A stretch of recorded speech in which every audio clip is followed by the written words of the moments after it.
কবিগুরু রবীন্দ্রনাথ ঠাকুরের নোবেল পুরস্কার পাওয়ার মতো বিশ্ববিখ্যাত ঘটনায় ভগিনী নিবেদিতার পরোক্ষ অবদান ছিল।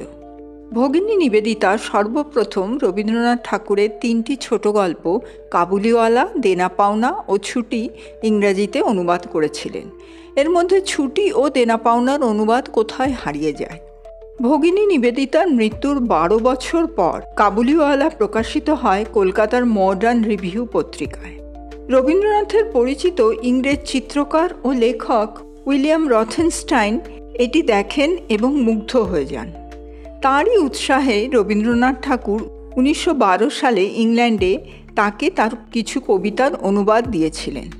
আইরিশ কবি ডব্লিউ.বি. ইয়েটসের দ্বারা তাতে সামান্য কিছু পরিবর্তন ও মুখবন্ধ লেখার পর এই কবিতাগুচ্ছর অনুবাদ প্রথমে ইংল্যান্ডের ইন্ডিয়া সোসাইটির দ্বারা প্রকাশিত হয়েছিল।